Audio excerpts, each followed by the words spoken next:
പാലക്കാട് കൽപ്പാത്തി രഥോത്സവത്തിന് രഥങ്ങൾ പ്രയാണം തുടങ്ങി.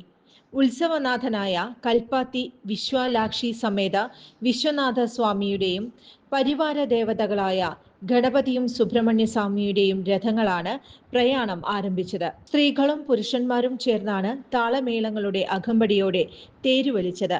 പിന്നാലെ ഗജവീരനും രഥത്തെ അനുഗമിച്ചു. തുലാമാസം 31-ാം തീയതി കൽപ്പാത്തി രഥോത്സവത്തിൻ്റെ അവസാനം മൂന്നാം തീയതി. ഇതിന് സംസ്കൃതത്തിൽ ബ്രഹ്മോത്സവം എന്ന് പറയും. നമ്മൾ രഥോത്സവം എന്ന് പറയുന്നു. ഇപ്പോൾ രഥോത്സവം മായവരം, തമിഴ്നാട്ട് കുംഭകോണം മായവരത്തിൽ നിന്ന് തമിഴ് ബ്രാഹ്മണർ ഇവിടെ വന്ന് സെറ്റിലായതാണ്. അന്ന് 700 വർഷങ്ങൾക്ക് മുമ്പ്. അന്നും അവിടെയും ഇതേ ദിവസങ്ങളിലാണ് രഥോത്സവം നടക്കാറുണ്ട്. ഇവിടെ 4 ഗ്രാമങ്ങളുണ്ട്. ഇത് പുതിയ കൽപ്പാത്തി വിശ്വനാഥ സ്വാമി, പുതിയ കൽപ്പത്തിലെ മഹാഗണപതിയാണ്. ഈ 4 ഗ്രാമത്തിൽ പോലുള്ള വിശ്വനാഥ സ്വാമി. ഇന്ന് വിശ്വനാഥ സ്വാമിയുടെ 1-ാം തീയതി. പഴയ കൽപ്പാത്തി ലക്ഷ്മീനാരായണ സ്വാമി, അദ്ദേഹത്തിൻ്റെ പ്ലസ് ചാത്തപ്പുറം പ്രസന്ന മഹാഗണപതി, അദ്ദേഹത്തിൻ്റെയും രഥോത്സവം 3-ാം ദിവസമാണ്.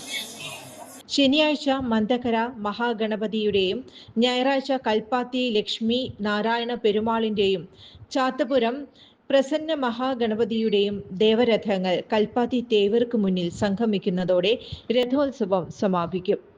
ചുരുങ്ങിയ ചിലവിൽ വീട്ടുമുറ്റത്തൊരു വിളക്ക്, വൈദ്യുതി വേണ്ട, ബാറ്ററി വേണ്ട, പൂർണ്ണമായും സോളാറിൽ പ്രവർത്തിക്കുന്ന ലൈറ്റുകൾ നിങ്ങളുടെ വീടുകളിലോ സ്ഥാപനങ്ങളിലോ എവിടെയായാലും സ്ഥാപിച്ചു കൊടുക്കുന്നു.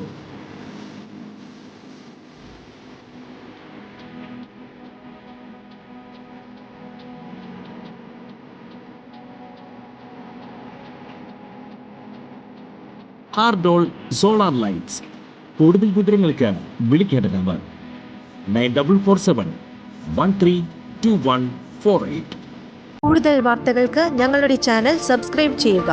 ഫേസ്ബുക്ക് ഫോളോ അപ്പ് ചെയ്യുക. വാർത്തകൾ വേഗത്തിലറിയാൻ എനി ടൈം ന്യൂസ്.